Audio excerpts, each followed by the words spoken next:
Vida no campo é gostoso, né? Olha só. Caju de vários tamanhos, caju do cerrado. As mangabas também. Aqui no rancho de apoio. Enquanto estamos aqui construindo, a gente vai passando os dias e vai chupando mangaba. Uma fruta deliciosa, serve para fazer bolo, torta, doce, comer pura, fazer o suco, o creme. É muito saboroso.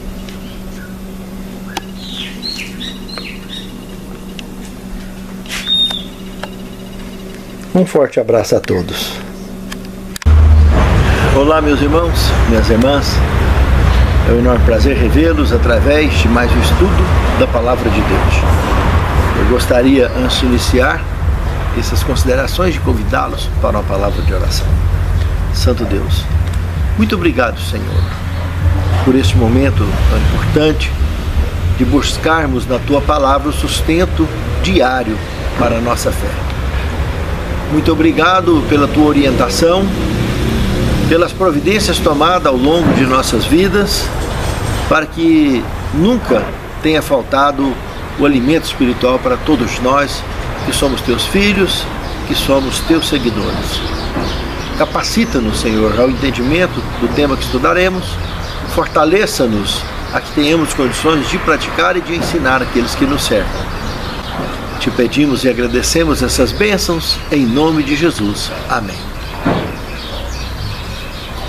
Espiritualismo exposto. 1 Tessalonicenses, capítulo 4, versos 16 e 17.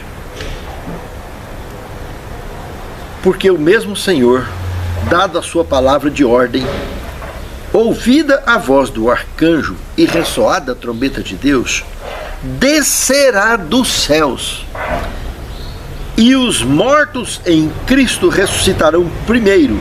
Depois nós, os vivos, os que ficarmos, seremos arrebatados juntamente com eles entre as nuvens, para o encontro com o Senhor nos ares, e assim estaremos para sempre com o Senhor. E eu citaria o verso 18, que fortaleceria mais ainda esse conteúdo. Consolai-vos uns aos outros com essas palavras. Irmãos, realmente, tudo que a gente enfrenta nesse mundo, de tristeza, de dor, de decepção, de dureza, de tanta luta, o que nos sustenta é a fé que temos em Deus, irmão. E o que nos consola é a palavra de Deus, como acabamos de ler no texto, que nos aconselha, inclusive, a buscar consolo na palavra. Essa certeza absoluta, resumida nesse tema central desse texto, que é a coluna dorsal da semana, já deixa claro que a única maneira de uma pessoa que desceu à mansão dos mortos, que desceu à cidade dos mortos, a única forma dessa pessoa voltar a ter vida é através da ressurreição. A Bíblia não ensina outra forma de vida a não ser a ressurreição para quem já obteve o sono da morte. A Bíblia ensina sim que haverá um tipo de morte eterna, absoluta, semelhante a que o nosso Salvador teve no Calvário para pagar o meu preço e o seu, mas como ele não tinha pecado, o único da espécie, por isso que ele foi chamado de unigênito, filho unigênito de Deus, é o único da espécie, justamente ele ressuscitou por isso, porque ele não tinha pecado. E não só ressuscitou, mas também pagou o meu e o seu preço. Agora, os demais que sofrerem essa morte, comentada lá em Apocalipse, no capítulo 20, o assunto é detalhado, desde o verso 1 até o verso 15, não fica sombra de dúvida, para quem quer entender esse assunto de vez. Deixa bem claro que tem dois tipos de morte. Uma, que as pessoas vão ressuscitar, chamada de primeira ressurreição, essa que Paulo está comentando aqui, inclusive, lá João comenta que é a primeira ressurreição, e a outra comenta lá mesmo, que os demais não ressuscitarão. Com ele não vai ressuscitar nenhum ímpio, é a exceção dos que Daniel, capítulo 12, verso 2, comentou, e também o próprio apóstolo João comentou lá no capítulo 1, verso 7 de Apocalipse. O próprio Jesus, lá no Evangelho de Marcos, capítulo 14, verso 60 até o 63, Jesus comenta claramente, apontou o dedo na cara dos fariseus: vocês verão o Filho do Homem vindo com poder e glória nas nuvens dos céus. Como Jesus não voltou, ele está vindo agora nos nossos dias, esses caras vão ressuscitar. Jesus na realidade estava confirmando a profecia de Daniel 12:2. E João também, lá no Apocalipse capítulo 1:7. Todo olho verá, inclusive os que os transpassaram. Então esses vai ressuscitar só para ver ele e vai morrer de novo. Então essa chamada ressurreição parcial é uma realidade teológica, é uma realidade bíblica.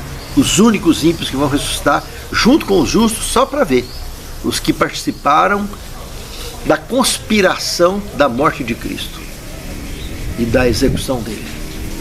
Todos aqueles que rejeitaram e participaram desse transpassamento ressuscitarão para vê-lo em glória e majestade e vão morrer de novo. E aí, como João, no capítulo 20 de Apocalipse, na altura do verso 5 e 6, ele comenta a primeira ressurreição: bem-aventurado os que fazem parte dela. Sobre esse não tem poder a segunda morte, que ele chama. Essa segunda morte, então, essa é a morte eterna. Essa será para sempre. As consequências mortais do espiritualismo. Irmãos, desde que esse mundo veio à existência, que Satanás vem tentando pulverizar o planeta todo, e por onde ele passou, por esses bilhares de anos aí para trás, antes de existir o nosso planeta, porque sabemos que o pecado começou foi no céu. Ele vem tentando banhar a mente das pessoas, das criaturas de Deus, com dois tipos de heresias que ambas estão intimamente ligadas uma à outra: o monismo e o espiritismo, ou espiritualismo. Sabe, irmãos, o monismo é a crença que o próprio ser humano pode ser Deus em si mesmo. E pensando assim, ele já se imortaliza na sua ideia herética. Porque um Deus é imortal. Um Deus de fato seria imortal. Então as duas heresias estão intimamente ligadas uma à outra. E se você examinar Gênesis capítulo 3, você vai entender essa conclusão claramente. Quando a serpente conversa, Satanás usou a serpente, que era um animal que falava, inclusive, está lá falando normalmente. Não teve nenhuma surpresa isso do animal estar falando. Isso era comum, essa interação entre os seres humanos e os animais. Toda a criação de Deus se comunicava entre si antes do pecado propriamente dito. Enquanto os nossos primeiros pais eram raça pura. Isso era um acontecimento natural. Sabe, irmãos? Satanás usou a serpente, e aí no registro bíblico mesmo ela era considerada a mais inteligente dentre todos os animais que existiam naquela época. Ele doutrinou ela direitinho para que ela tentasse doutrinar o casal, porque ele batendo de frente seria muito suspeito. E na realidade ele não teria espaço para entrar no jardim. E o animal aventurou entrar. Entrou e foi aonde jamais deveria ir. Na única propriedade que Deus estabeleceu para ele. E disse bem claro, quando estabeleceu: de toda árvore do jardim comereis livremente, mas essa aqui é minha. Essa aqui é do conhecimento do bem e do mal. Isso aqui é só meu. Só um ser divino poderia acessar aquela árvore e aqueles frutos.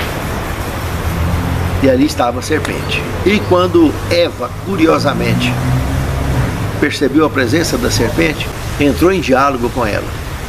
E foi envolvida nesse tema herético de monismo e espiritualismo. E para isso tiveram que questionar o caráter de Deus. quem é mentiroso e pai da mentira é Satanás. E ele quis deixar o próprio Deus nessa condição quando perguntou para eles o que foi que ele falou. Porque ele sabia. E Eva comentou que morreria. Ele falou, não, morre não. Como se diz, é mentira. É como se ele estivesse dizendo que Deus estava mentindo. Então é muito grave o que Satanás fez, o que a serpente fez. E mais grave ainda foi um ser de raça pura acreditar nisso. E não só acreditar, como comer do fruto e levar também para Adão, que não questionou nada, porque confiava de forma absoluta na estabilidade da mulher, de sua mulher. Confiava demais na estabilidade de sua esposa. Simplesmente, tudo o que a serpente talvez gastou minutos ou horas para conseguir convencê-la, não sabemos o tempo que durou esse diálogo todo, o que mais que teve envolvido, se o que está relatado aqui é o suficiente para entendermos, é um resumo, ou se foi detalhe por detalhe, não importa quanto tempo durou. O fato é que Eva aceitou, consumiu, transgrediu e levou para o marido, e ela gastou milésimos de segundo para convencer o marido a partir do momento que ele viu que ela já tinha consumido, estava consumindo do fruto. Simplesmente ele pegou e comeu. Porque esse questionamento fica claro que eles já vinham lutando com ele dia a dia. De alguma forma, o anjo caído já vinha tentando atingi-los. Essa maneira de monismo deles sem abrir os seus olhos e se tornarem como Deus, é o monismo, né? Serem Deus em si mesmos, e que jamais morrerão, espiritualismo, espiritismo, que se existem várias facetas, várias formas que se dividiu ao longo da história para de alguma maneira pegar alguém com essa ilusão, com essa heresia e convencer as pessoas. E quantos que já cometeram suicídios, e até suicídios em massa já aconteceram, de fanáticos subjugados pela heresia satânica do espiritualismo.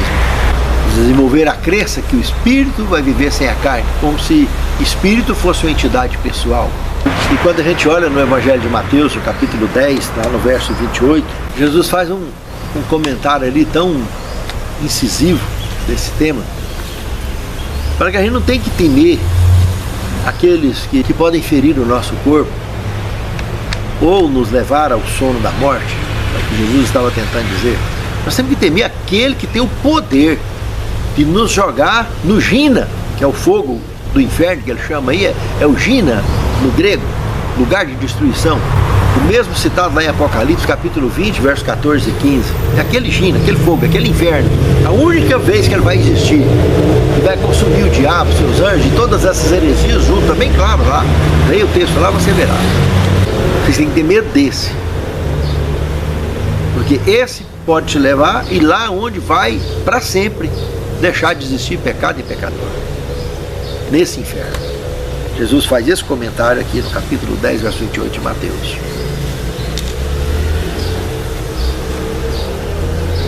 O que nos resta então, se esta é a realidade e é a verdade do assim está escrito, é olhar para o livro de Eclesiastes, capítulo 9, versos de 5 a 10, que comenta que os vivos sabem que vão morrer, mas os mortos não sabem coisa nenhuma. Sua memória ficou entregue ao esquecimento. Não tem parte nenhuma do que se faz debaixo do sol. Vai, come com alegria, bebe com alegria. Viva os dias que você tem com a sua esposa, com a sua amada, os dias da vaidade que Deus te deu nesse mundo. Porque para a sepultura, para onde tu vais, não tem ciência, não tem sabedoria nenhuma. Isso é assim que está escrito, irmãos. Isso é a palavra de Deus. No terceiro tema, nós vimos a morte no Antigo Testamento. Aqui estendendo esse assunto, o que o Salmo capítulo 6, verso 5 diz, é o mesmo que eu acabei de ler em Eclesiastes capítulo 9, verso 5 a 10. Na sepultura não tem conhecimento de nada, irmão. Nada. Aí as pessoas pregam essa história da entidade pessoal, né? Como se o Espírito fosse uma entidade pessoal. E a Bíblia explica de maneira tão simples isso, irmão.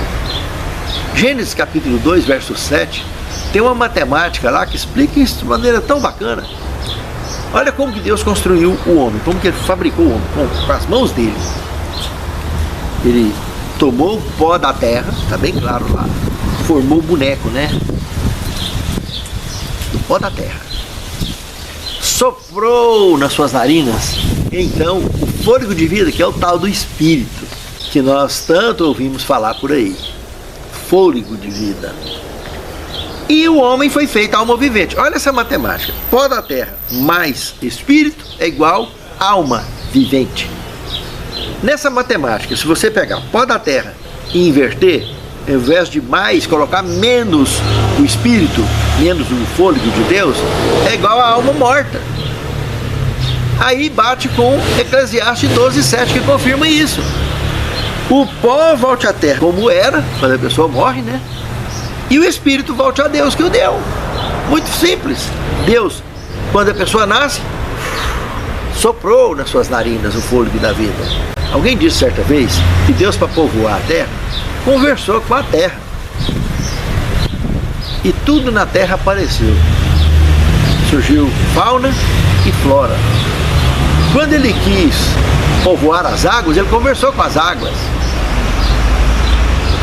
E tudo surgiu ali. Quando ele quis formar o homem, ele voltou para si mesmo. E foi lá e fez alguém à sua imagem e semelhança. Olha o raciocínio. Se alguém pega uma fruta, uma semente, para ver essa semente nascer, tem que colocar na terra. Porque a semente sem a terra não é nada. Se alguém corta uma árvore da terra, ela deixa de ser árvore. Ela desmancha. Ela se acaba. A terra continua sendo terra. A terra era sem forma e vazia, lembra? E havia trevas sobre a face do abismo. E o Espírito do Senhor movia sobre a face das águas. A mesma coisa. O peixe, se você tira ele lá da água, ele vai deixar de ser peixe. Vai desaparecer. Ele precisa da água para viver. Mas a água continua sendo água. Entende? O homem sem Deus não é nada. E Deus continua sendo Deus, a mesma coisa. Entende?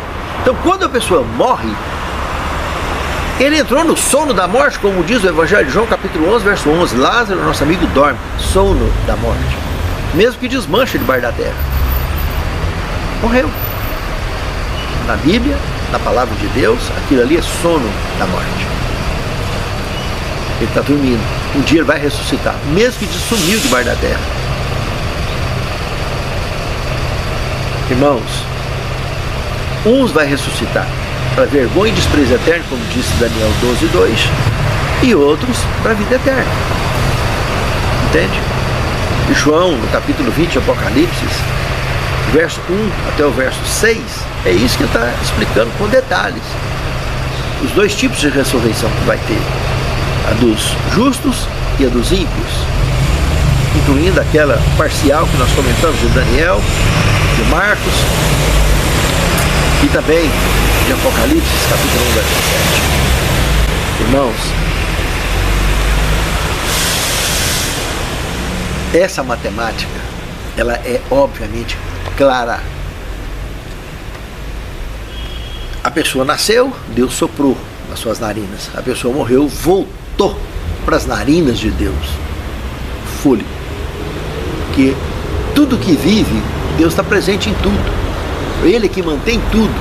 Cristo falou: eu sou o caminho, a verdade e a vida. Ninguém tem vida sem Ele, nada tem vida sem Ele. Ele é o que mantém tudo e todos. O diabo está vivo porque tem o fôlego de vida dele. O dia que Deus tirar, acabou. Entende, irmãos? Só que pela teologia bíblica, nós sabemos que Ele vai tirar só depois da descida da Cidade Santa aqui para esse planeta. Para sempre. Será destruído Satanás, os ímpios e tudo o que gera dor, o que gera pranto, tudo aquilo que é contrário à vida será exterminado para sempre. Assim diz o Senhor. O quarto tema, morte no Novo Testamento. Mesma coisa. Comentamos no Evangelho de João, no capítulo 11, mas você pode ler do verso 11 ao 14 e do verso 21 ao 25, que vai nos pontos específicos, ou pode trabalhar o capítulo 11 todo e estudar com calma. Você vai ver que quando Jesus chega ali, no cemitério, que as irmãs de Lázaro vêm falar com ele conversando com elas, explica claramente que Lázaro não morreu, ele está dormindo. E aí Jesus explica, junto com esse conteúdo afirmativo, conduzindo o que elas entenderam sobre esse tema até ali a um entendimento mais maduro. Porque Marta mesmo disse, respondendo para ele: não, Senhor, nós sabemos que vai ressuscitar na ressurreição do último dia, se referindo ao que João se refere no capítulo 20 de Apocalipse, a ressurreição ali da chegada da volta de Cristo, chamado do dia da ira de Deus, né? Eles já sabiam daquilo, já vinham orientados desde pequeno, desde menino, de pai para filho foi passada essa orientação. Isso nós temos no relato bíblico, isso. Mas, irmãos, Jesus fala: não, Lázaro vai ressuscitar agora, porque eu sou a ressurreição e a vida. Quem crê em mim, ainda que seja morto, viverá. E quem crê em mim e estiver vivo, jamais morrerá. Aí ele confundiu a cabeça da menina de vez. Mas como assim, Senhor? E Jesus passa a explicar direitinho que ele, o Filho do Deus vivo, é o doador da vida. Que eu e o Pai somos um. E quem crê nisso, quem crê em mim, ainda que esteja morto, viverá, e se estiver vivo, nunca morrerá. Ele prova por A mais B, ao ressuscitar Lázaro, que já estava com mau cheiro, que ele manda tirar a pedra, e eles reclamar: não, Senhor, tirar a pedra ali, ó, o mau cheiro vai invadir tudo aqui. Jesus fala claramente: vocês vão ver a glória de Deus, tira a pedra. No que tirou a pedra, aquele mau cheiro veio imediatamente, e antes que o mau cheiro esparramasse com todo mundo, Jesus chamou pelo nome de Lázaro, o mau cheiro acabou instantâneo. E Lázaro saiu lá de dentro, todo amarrado, todo enfaixado. E Jesus pediu para tirar as faixas dele. E ali, apesar da emoção que invadiu aquele lugar, mas quem recebeu as orientações que ele deu, como Marta e Maria Madalena ali, e dentre outros que estavam ali por perto, assistindo, ouvindo essas orientações, entenderam bem mais do que já tinham entendido até hoje sobre esse tema. O tema da abertura que nós estudamos, de 1 Tessalonicenses, capítulo 4, versos 16 a 18, é muito claro sobre isso também. Dando detalhe que na chegada de Cristo, né, a trombeta de Deus toca, e os que morreram em Cristo ressuscita e vai ao encontro com Ele. E depois nós vamos logo atrás, acompanhando de forma arrebatada, né, ao encontro com o Senhor nos ares. E passaremos 1000 anos no reino eterno com Ele. Depois voltaremos de lá, dentro da cidade santa, como relata o capítulo 21 de Apocalipse, do verso 1 ao verso 8.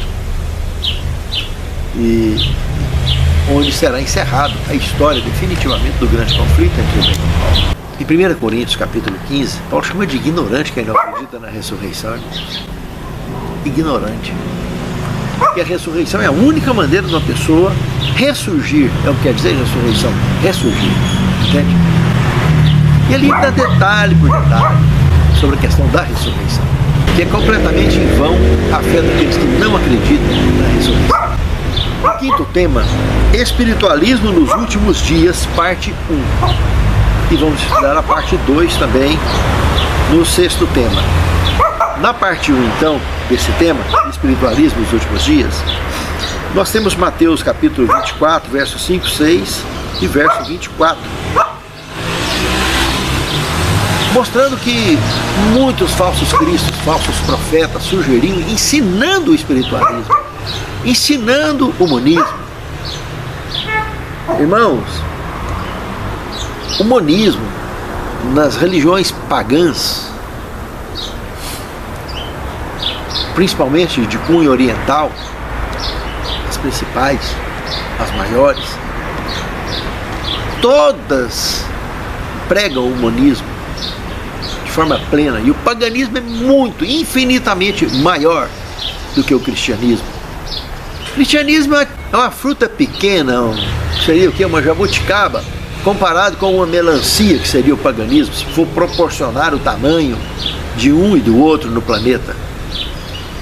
Você vê que a população da China, a população da Índia e o volume do islamismo no planeta, essas três estruturas nacionalistas e de religiões, de estruturas pagãs, todas elas, somando todas elas, especialmente China e Índia, Japão, está junto, todos estão envolvidos numa estrutura de orientações monistas terríveis, que são encantadoras, com filosofias encantadoras, filosofias de vida. E quando parte para o lado ocidental, nós vimos aí a religião, o espiritismo propriamente dito, que se especializou em doutrinar então os cristãos com isso. Mas quando a gente para analisar bem, o tanto que isso contaminou, no meio cristão existe a crença que a pessoa morre, aí o espírito vive sem carne, né? Espiritismo, espiritualismo. Que nos tempos bíblicos já tinha quem acreditava nisso. Na Bíblia não tem um registro semelhante? Do diabo, já naqueles dias, enganou Saul e a turma que estava com ele, imitando o profeta Samuel, imitando a voz do profeta Samuel, através daquela pitomista, enganou bonitinho. E tem a religião então que ensina que esses espíritos de demônios, né, descem nas pessoas, imita a voz, imita a letra e tudo. E pessoas acreditam nisso e se arrastam. Aí, de uma maneira mais discreta, então vão para as religiões. Aí acreditam céu, inferno, morreu, vai para o céu. Morreu bonitinho, vai para o céu. Morreu ímpio, vai para o inferno. Outros ainda acreditam, tem purgatório, que é um lugar que fica no meio do caminho, né? Aí tem a missa de 7 dias, que eles ficam 7 dias ali no purgatório, depois de 7 dias, aí está decidido. Foi feito o juízo. Então, ou desce para o inferno, ou vai para o céu de vez. Por isso que eles fazem a missa do 7º dia. Então, irmãos, é incrível isso. Aí vai num velório de crente também, chega lá, ele está nos braços do Senhor, tá lá o cara está ali dentro do caixão, amarelinho, o povo falando que está lá no céu. Pensa, como que a pessoa consegue se convencer de um negócio, de um ridículo desse? A pessoa está ali, a pessoa, o indivíduo que nasceu, cresceu, formou, fez história, está ali, amarelinho, presta aí para debaixo da terra e sumir debaixo da terra. E as pessoas dizendo que está na glória com o Senhor, ainda está na glória. Presta atenção, irmão. Com tudo que nós vimos na Bíblia, que a pessoa dorme, descansa e vai ressurgir um dia para ter a vida eterna, o galardão da vida eterna. Então, irmãos, o espiritismo, ele é mais forte do que se pode imaginar. O mundo cristão está plenamente contaminado com isso, irmãos. É por isso que na parte 2, no 6º tema, espiritualismo nos últimos dias, parte 2, se a gente estudar Mateus, capítulo 24, verso 23 a 27, nós vamos entender que o anticristo, ele age na terra, é no planeta Terra, ensinando, contaminando as religiões e as pessoas com essas heresias, semelhante ao que fez a serpente no jardim do Éden com os nossos primeiros pais. Porque Paulo, em 2 Coríntios, no capítulo 11, verso 13 até o verso 15, Paulo comenta que Satanás e os seus ministros são idênticos, fazem o mesmo tipo de trabalho. E lá em 2 Tessalonicenses 2, de 8 até o verso 12, nós vimos a conclusão disso tudo. É o homem da perdição que se levanta, que se levantou um dia dentro da igreja cristã, chamado de homem da perdição, se dizendo o cabeça de Cristo aqui na terra, se dizendo o substituto de Cristo aqui na terra, se levantou para formar uma hierarquia religiosa, levando uma ideia para o mundo judaico antigo, mantendo o estilo sacerdotal, com vestes e cerimônias que relembram o Antigo Testamento, e ao mesmo tempo usando os símbolos que Cristo ensinou na ceia, vinho, pão, etc. Quer dizer, fez uma fusão de Antigo e Novo Testamento. Esse homem da perdição que Paulo fala, né? Eles estabeleceram essas formas religiosas que não foi ensinado pelos apóstolos. Vocês viram ali onde está o altar ali, que é comparado com o antigo santuário judaico, é onde está o altar de incenso. Atrás um pouquinho é o lugar santíssimo, onde ele busca as hóstias e é onde busca o cálice de vinho. E ali tem a Bíblia também, para imitar a arca do Antigo Testamento, do lugar santíssimo. E na parte da frente, onde fica a congregação, tem os confessionários lá, que é os altares de sacrifício que tinha no Antigo Santuário. E ali onde o povo fica, onde ficava realmente no Antigo Santuário, na região chamada de pátio. E ali o líder máximo, né, sacerdote, representando o sumo sacerdote, que é o homem da perdição, que Paulo comenta que se levantaria dentro da igreja, se levantaria na casa de Deus querendo parecer Deus. E que Paulo leva esse comentário adiante, chegando na altura do verso 11, do verso 10 até o verso 12, onde ele comenta que Deus um dia vai lhes enviar a operação do erro para que eles deem crédito na mentira e aí se consumem na sua perdição de vez. Então, mesmo que João comenta no Apocalipse capítulo 17, verso 17, a operação do erro, eles acreditar na operação do erro e se consumar na mentira, acreditando nela e consumar sua perdição de vez. Todas as pessoas que insistem na mentira, tendo a orientação do Espírito Santo que aquilo é mentira, estão a um passo de se submeterem à operação do erro de vez. Mas essa operação do erro vai ser um dia pleno em que Deus vai consumar isso próximo do fechamento da porta da graça. E haverá uma separação instantânea do planeta de justo e injusto no fechamento do julgamento, do juízo de Deus. No fechamento do juízo investigativo. E aí essas pessoas que estão em cima do muro vai descer, infelizmente, o lado errado, por causa da operação do erro. Então será revelado o iníquo a quem o Senhor desfará pelo assopro de sua boca e pelo resplendor de sua vida, que é o que Paulo comenta no verso 8 do capítulo 2 de 2 Tessalonicenses. 2 Tessalonicenses 2:8. Pedro comenta que os elementos ardendo se fundirão e a terra e as obras que nela se queimarão, havendo pois de perecer todas essas coisas. Entende, irmãos? Muito grave esse assunto. As vítimas do espiritualismo